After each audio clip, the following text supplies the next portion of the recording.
Tell him, Fred. I invented everything. Opie and Anthony. On the virus. Sirius XM. Hi, Kevin. Kevin Pollak Kevin Pollak has entered the studio. Please don't get up. With his Raiders of the Lost Ark t-shirt. Yeah, that's a good one. Vintage. Is that an original, or is that one of the new ones they make that kind of just looks like retro? I think it's retro bullshit, yeah. Yeah. I want to start by telling Kevin I saw him in Red State, man. How about that? I fucking liked Red State. Didn't see that coming, though, my thing. No, not at all. I don't want to say too much. I haven't seen it.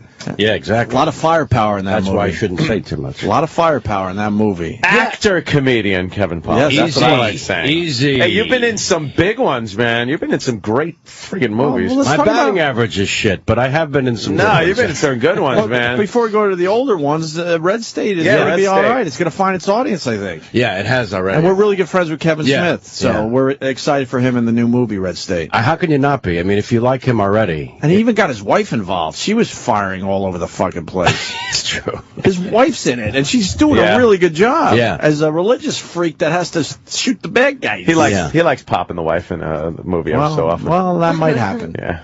Oh, popping the wife? No, he likes popping her in the movie. But she also not popping her in the movie, which would mean having some kind of sex with her in the movie. No, or popping the wife. Or shooting her in the movie. That might happen. You're going to have to see Red State for yourself to see what Kevin does to his wife in the end. I had Kevin to back Smith, off following him on Twitter a little bit. I love him. He does tweet. Because he talks a little too much about ass play with the wife. I was like, on Twitter, and I thought, this is great. Good for you. But I don't know that I need this in my life. Yeah. I'm having cereal. Yeah, it's like, does he bang his wife in the ass? Is what he's tweeting. Nice. He does tweet that he's got a new follower. Amy likes the ass play tweets. All right. Amazing. She loves them. Kevin, though, has been in, some just classic movies. Sure. Fucking Casino. There's which a good was one. a great one. Usual Suspects. Oh, fuck yeah. Which was another amazing. It's like how that. That's right. Suspects. It's lightning in a bottle, that movie. And if you need, you needn't any further proof than the fact that Stephen Baldwin's really good in the film. Yes, there you go. Yeah. So It's a you're just saying, miracle. anyone. I mean, he's really good. Anyone can be and good then, in like that a one. lemming, just right off the edge. Yeah, that's it. How are you able to do that? Go from comedy into, and I know I've seen comedians go into acting, and it's a few movies that are like, but you getting into some prime movies. You gotta suck the right dick. I'm not gonna lie. Is that it? All right. Yeah, I I've knew always that. said it's got to be the right dick. Yeah. No. That's not it at all. What am I they're not talking gonna about? be That's in not what happened. Wait. How did that come out of me? Well, no, it's a lot of times it's just sheer right place, crazy sort of thing. Hundreds of auditions first, where they say, "How about anyone but you is going to get this part?" Really? Literally? Oh yeah. Oh God, yeah. Because I came from stand-up comedy and I had no formal training. I really didn't know what the fuck I was doing. Oh, so you were a stand-up first? Oh yeah. Oh, absolutely. Oh yeah. Yeah. That's why. Like the first time I saw it, and I think it was in Usual Suspects. It was kind of like, what the fuck is he doing? That's what my friend said, too. All my friends said, what the fuck do you think you're doing? What are you, an actor? You're not a badass. Oh, you're an actor now? Yeah. What are you doing? Or just that my character was a badass. So they were like, nah, Yes. this is bullshit. Yeah, you're when like you a get badass. up in Baldwin's face and say, do you want to dance? Shut up. Yeah, none of my friends could handle that at all.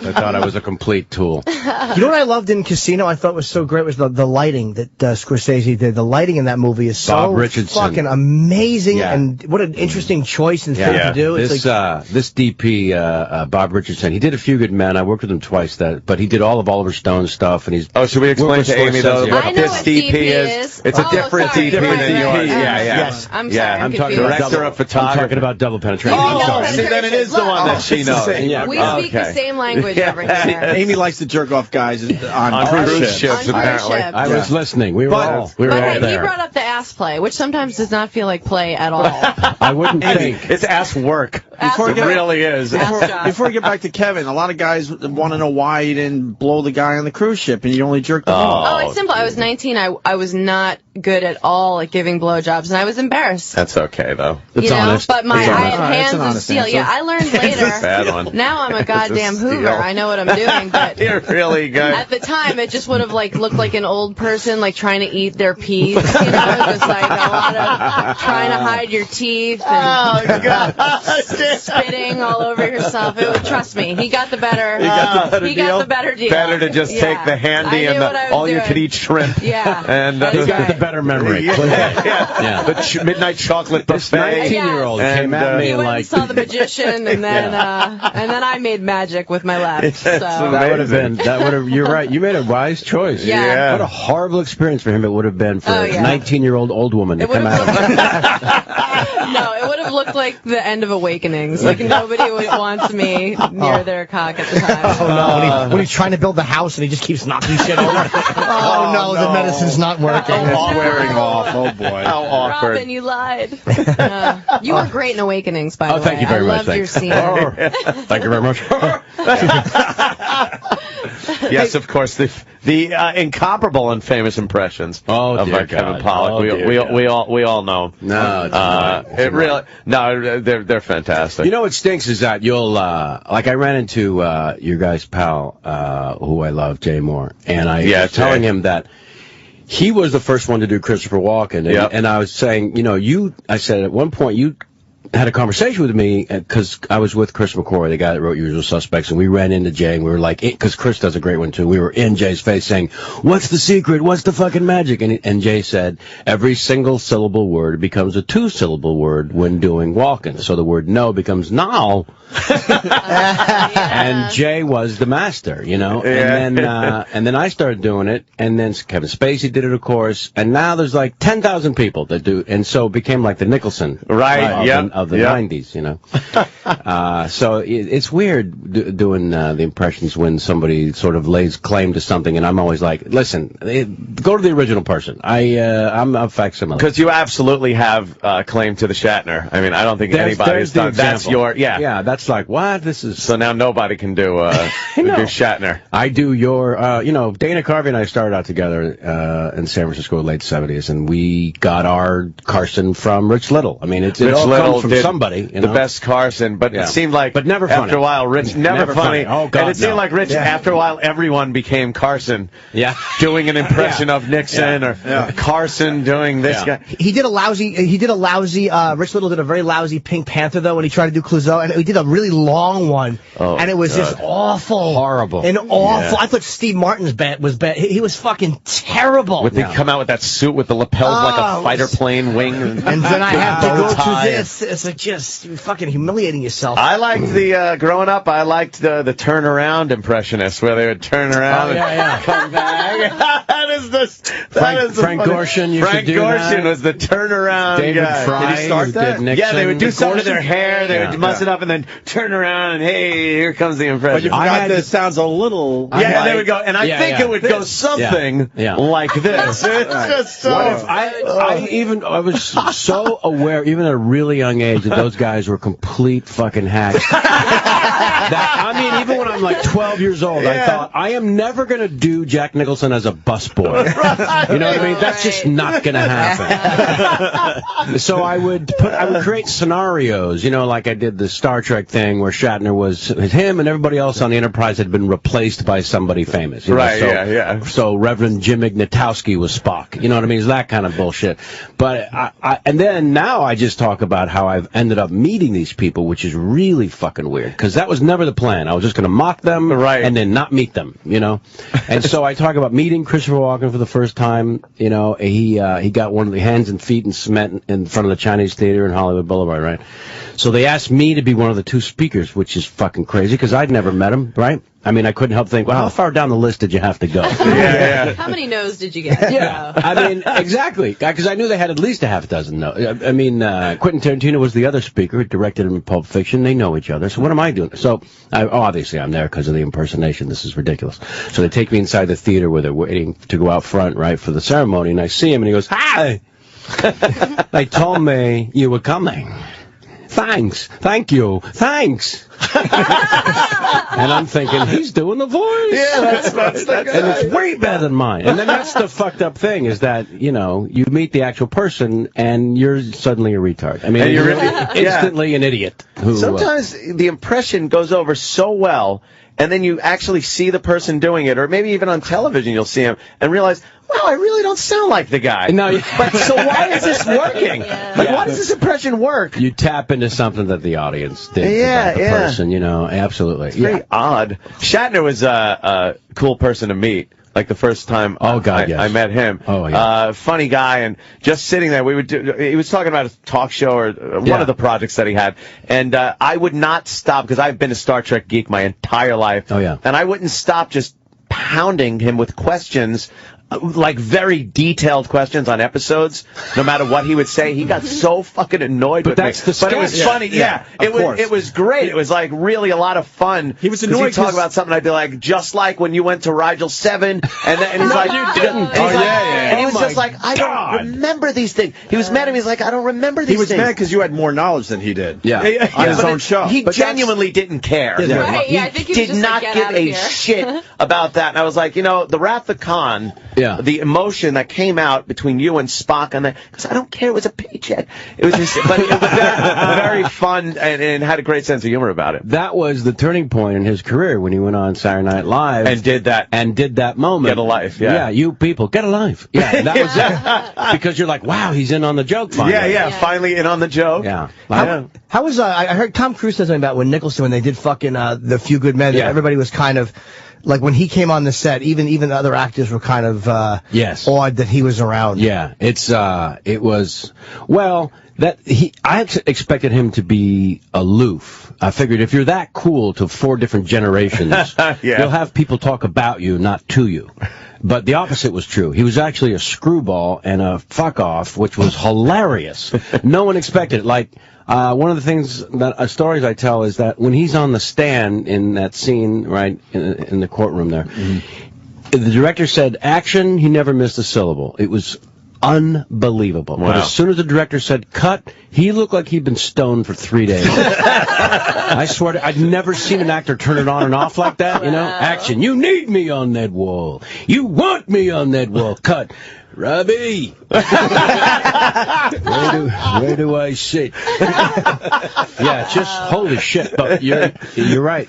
When he walked on the set, every sphincter tightened. It was holy shit. I can only imagine. And also, while we were shooting that, Magic Johnson was reported HIV positive during the production of A Few Good Men. So of course everyone goes to Jack, Mr. Laker, and says, "What the fuck does this mean?" You know, and Jack would just sit back, and he was so fucking sad. I mean, it really crushed him. It was like, hookers, it's all hookers. You get off the plane, there's 3 waiting in the room. It's a miracle it never happened before. Oh, shit. It's like, That's holy a fucking good Nicholson, man. That's a real Nicholson. That's not the fucking hack. That's a real Nicholson. Wow, that's a conversation. It was those quiet moments that really freaked me out. Where I thought, he's being Nicholson. I mean, he's being a guy. It blew my shit away.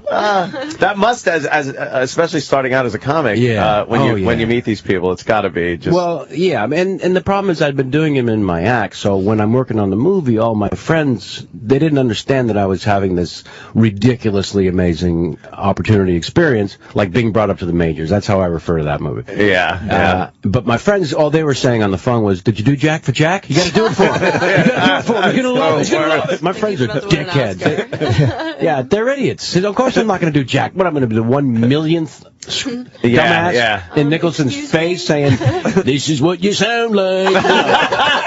Imagine how many times he's seen that in front of his face. It's like, all right, another one. I would never, when I'm around somebody that huge, like you mentioned, Casino, same thing with De Niro. When I'm around somebody that Mount Rushmore, I don't even talk to them. If they want to say something, I'd love to chat, but I'm not going to engage them for the fear of they're going to go, "Who get this prick away from me?" You know, I don't Bob was a nice guy, though. De Niro, right? Yeah. Very shy. Very shy. Jimmy does it De Niro, by the way. Oh, nice. It's it's dead on. Nice. But it's not in a De Niro from any movies or anything. It's the real De Niro, like if you see him at an event or when he doesn't have a script. When he's trying to talk publicly, and he's just trying to, his horrendous public speaking ability when he's trying to tie in something. Like, what did he say?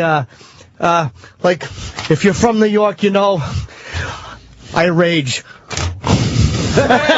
The breathing. It's so awkward in public. Just like him.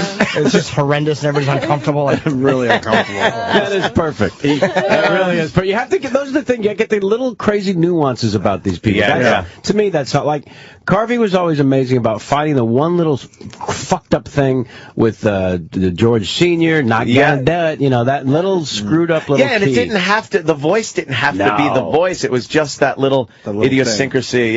That I remember being on the phone with him when he was doing the show, and he said, I gotta do Ross Perot this Saturday. And I said, what? What are you gonna fucking do? He said, I don't know. They gave me some tapes of him on Larry King I'm supposed to watch. You know, no one had ever tried to do Ross at that point. And he said, I'm gonna watch these tapes. So we're talking on the phone, and by the end of the call, we both have an amazing Ross Perot impression.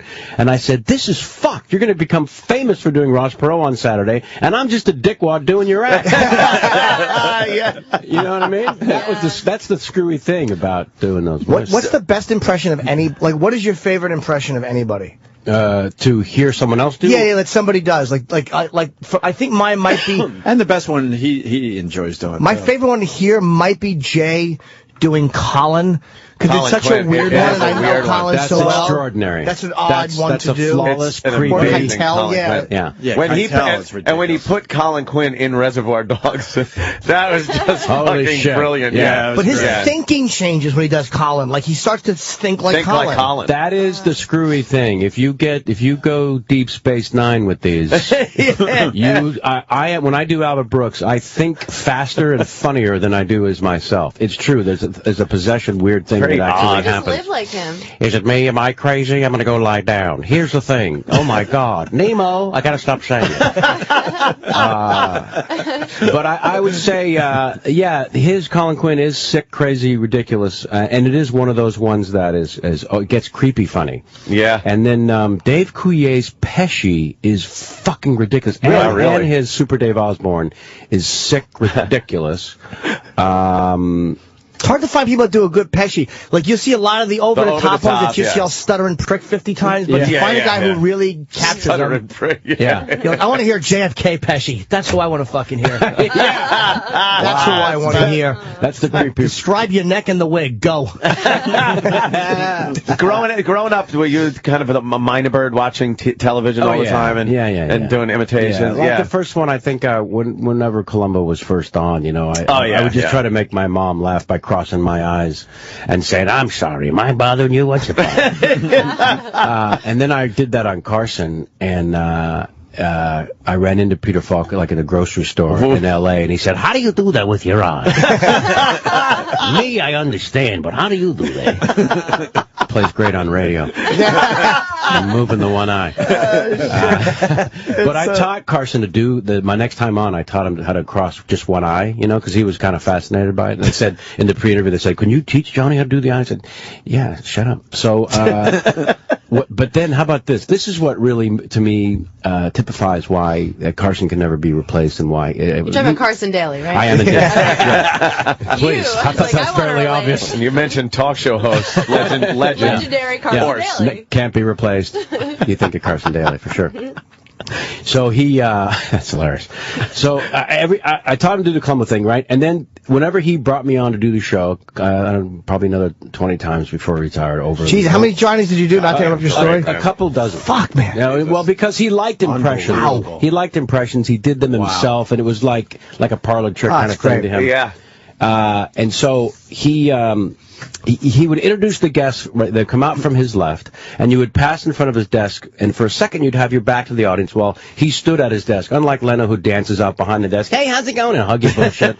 The king would stay at his throne, you know, and you would pass in front of him and lean over sometimes and shake his hand on your way to the seat on his right. And so in that little 3-second moment where your back is to the audience, I'm saying every time I did the show, after that first time I taught him how to do the eye, he would lean over the desk, cross his eyes, and say, "I'm sorry to bother you." And it took me years to realize what he was doing in that moment was making me feel like $1 million as I'm sitting down in arguably the most nerve-wracking situation of the year. No shit. How fucking genius is that, though? Yeah. Seriously. Did you finally just go, all right, I get it, you can do the... Yeah. Towards the end, they said, you've got to bust Johnny's chops a little, because you've been on enough now you're comfortable, he's comfortable, you got to do Carson for Carson.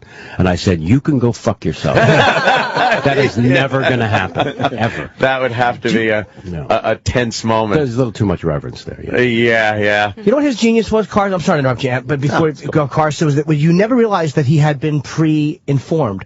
Like, because he would say something like, I understand you were in Aruba. Yes.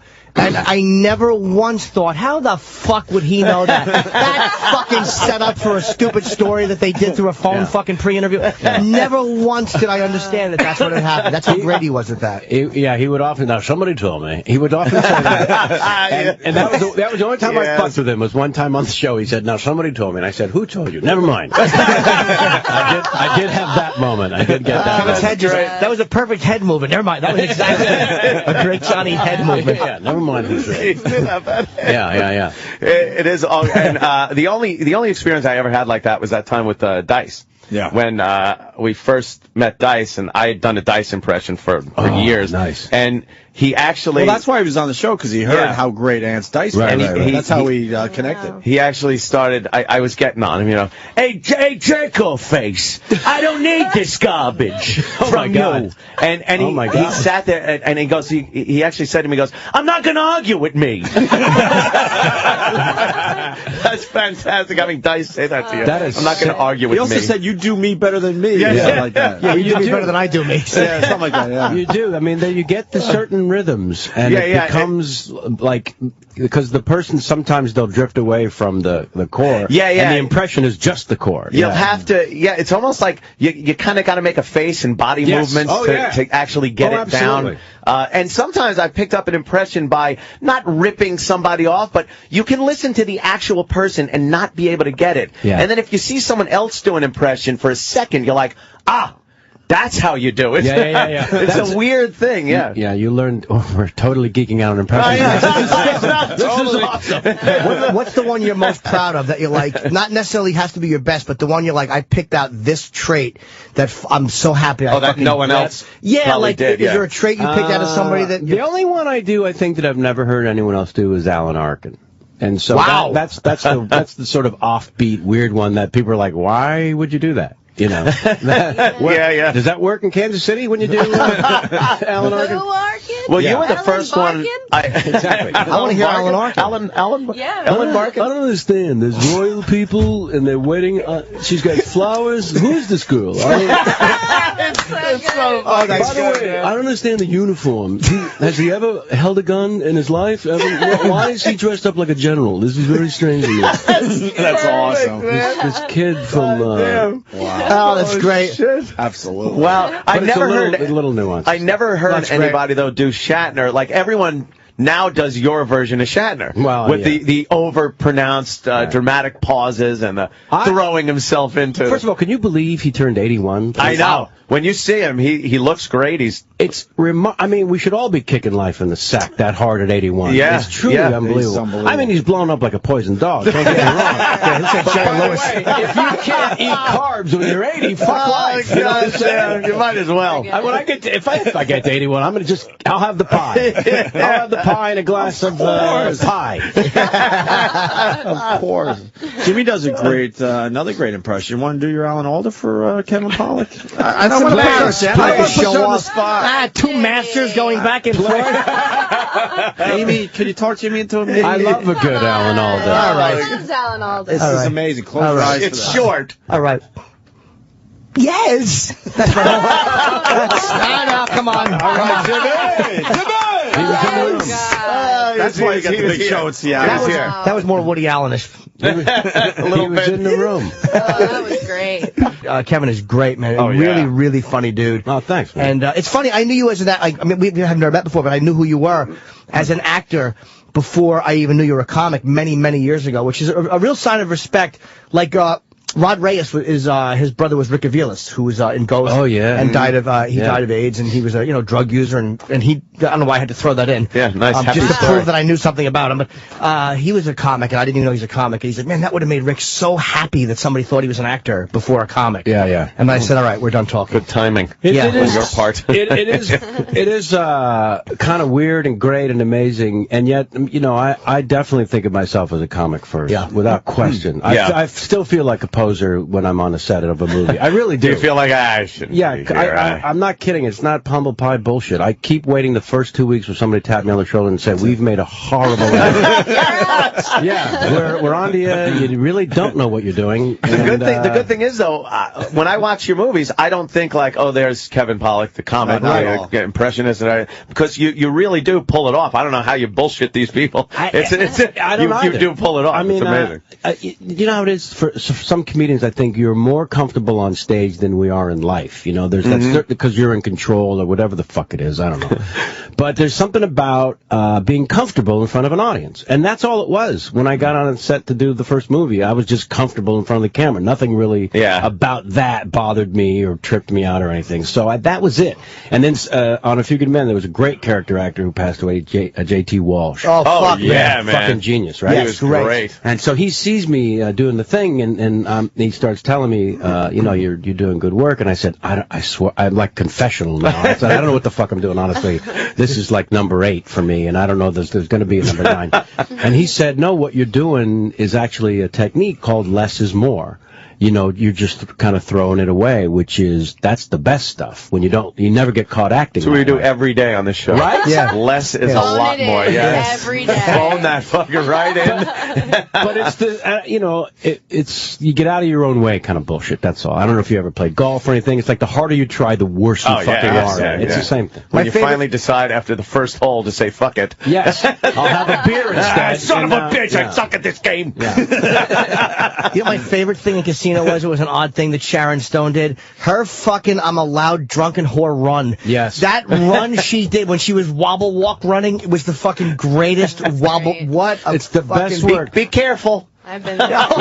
That line is great. Be careful. Yeah. It's trying to make like everything's cool. Best work by a million miles for her. Wow, was she Yeah. great? By a million man. miles. Really good. Yeah, that's astonishing. the whole movie. And those are the movies that it doesn't matter. You're going through the channels, bop, it's on. The remote goes right on the couch, and you're watching no matter where you come in on it. Yeah. Pack a lunch. It's not a short film. And the soundtrack is unfucking believable. Yeah. Again, he's so great at that. The first 45 minutes with the double voiceover between Pesci and De Niro it's is fantastic, man. sick crazy as they tell you how they made Vegas. Fuck. And it doesn't seem like a forced, we got to spoon feed the audience with the voiceover. Yeah, the exposition. It's very natural. Yeah. My favorite part we're of actually selling that Casino was a good movie. Wow, we're really out on a limb here. Discovered it. It's like an indie film that we found. We like discovering new things, We pass it along to the You're audience. here to promote Casino, right? In theaters 12 years ago. I just want people to get a chance to see it. I gotta tell you, watching Don Rickles rip into De Niro on the set was maybe one of my favorite moments in my history of show business. We love Rickles. Well, first of all, Rickles tells me that he found out that De Niro kind of, ever since he was a kid, was in like a put-down group on the street corners growing up. Your mother this, your mother that. And to them, Rickles was God.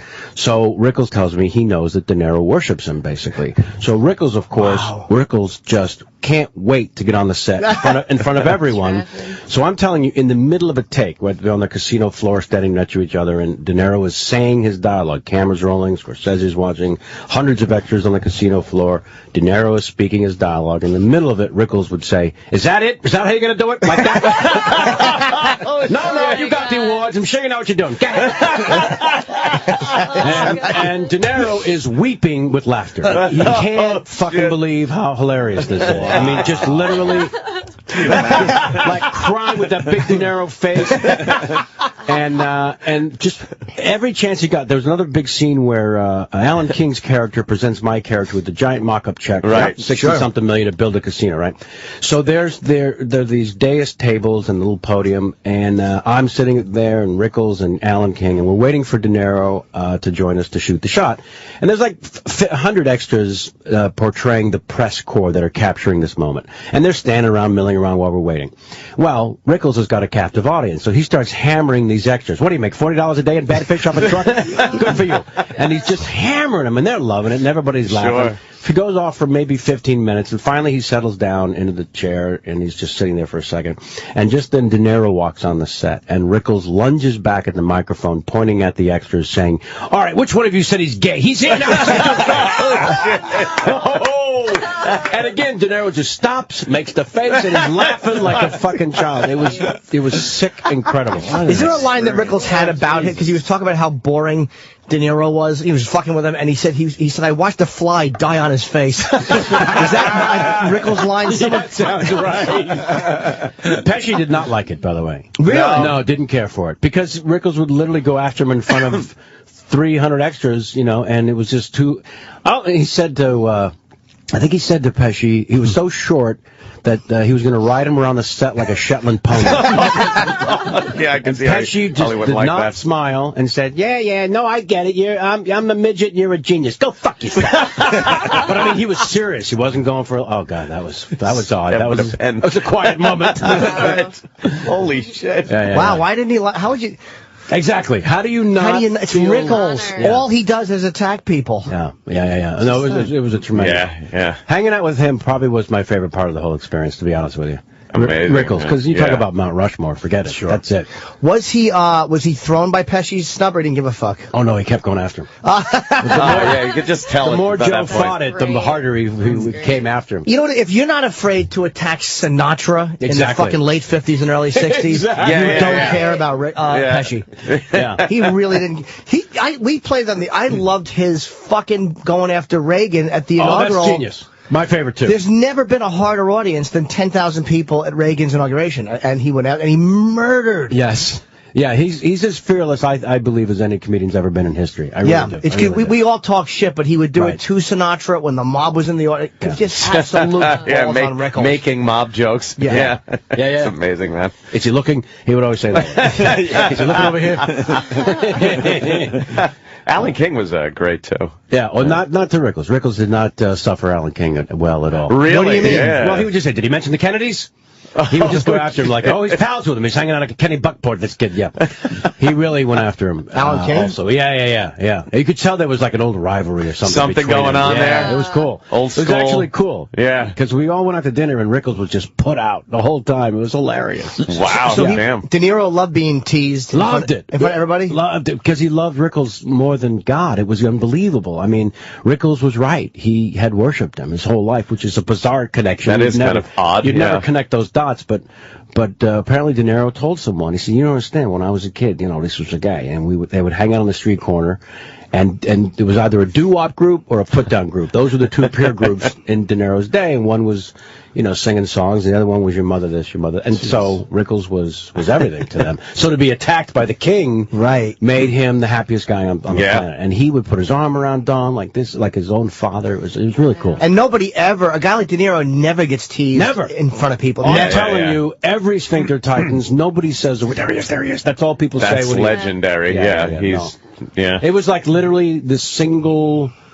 number one on the list of who should Rickles not attack. That's what everyone's thinking, and then there he goes. And then again, after you've gone after Sinatra and Reagan, it really, what do you do after that to fucking impress Don Rickles? There's no one you can't It's probably like a fresh catch for Rickles. It's like, how do I top myself? I'll go after De Niro. And he's like one of the only people that could get away with saying anything to anybody. Again, if you get a chance, see Casino. And Rickles, Casino's fantastic. To Stardust, September 11th through the 17th. But he would brutalize Carson on Carson. He would brutalize him. Oh, yeah. And Ed brutalize him. No one did that. No one attacked Reynolds or Burt Reynolds when he was on fucking.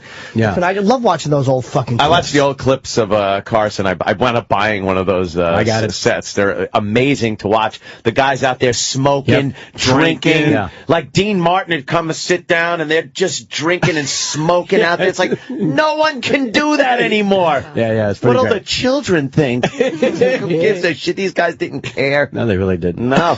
You also have a very well put together podcast. Oh, thanks, I man. noticed on Ustream, I think you're on, right? Yeah, we go live every Sunday, and it's long form, one-on-one kind of Charlie Rose with a sense of It's humor. great. It looks really good and thanks. sounds good. Because I mean, out of 10,000 webcasts, I know. You can get maybe one that looks and sounds good. Yeah. Fuck the content. I'm just saying something that doesn't look like a 1995 webcam. Yeah. You know. So and I checked out a few episodes, and it's really well done. Oh, thanks. Search it out on Thanks very Ustream. much. Yeah, that's really good. Yeah. What any movies coming up? Or Well, there's Red State, of course, and then another one, a big stupid studio comedy, but it's got pretty good. It's Steve Martin, Jack Black, Owen Wilson, and Rashida Jones, and Angelica Houston, Diane Weiss, Joel McHale. They couldn't get anybody. Jesus Yeah. Christ, Jesus. And the same guy that directed Devil Wears Prada. And so it's called The Big Year, and that's about the exciting world of bird watching. Oh, yeah, I heard about that. Yeah. It See, sounds it's funny awesome. already.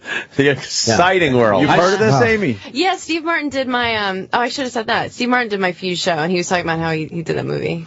And he said it was awesome. He's like, big bluegrass guy. And Huge. Yeah. Yeah, the strangest thing ever happened. I ended up playing Carnegie Hall because of Steve Martin was doing this James Taylor 120th year anniversary show. Yeah. And,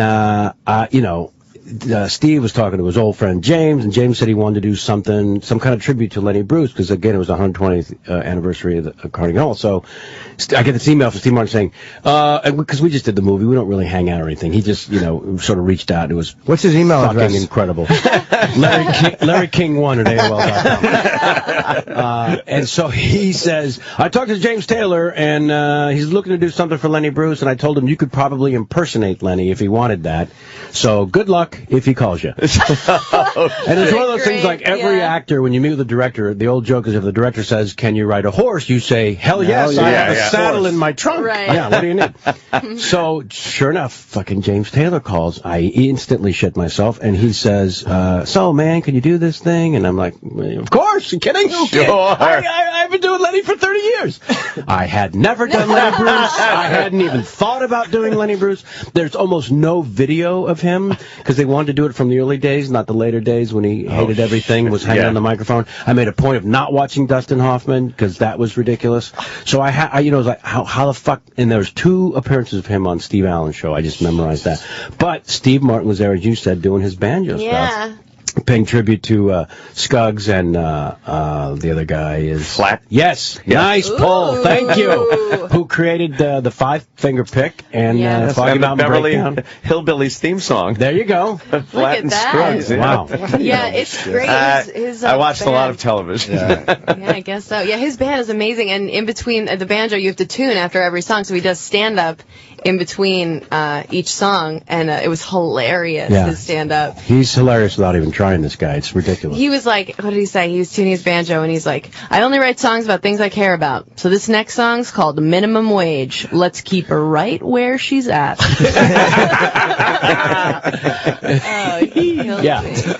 Yeah, no, his stand-up is crazy hip, and same thing It's between great. his songs. He shocks the hell out of you. Bird watching. Yeah, right? The exciting world. It's funny, the only bird watching movie I ever really enjoyed was The Woodsman. What a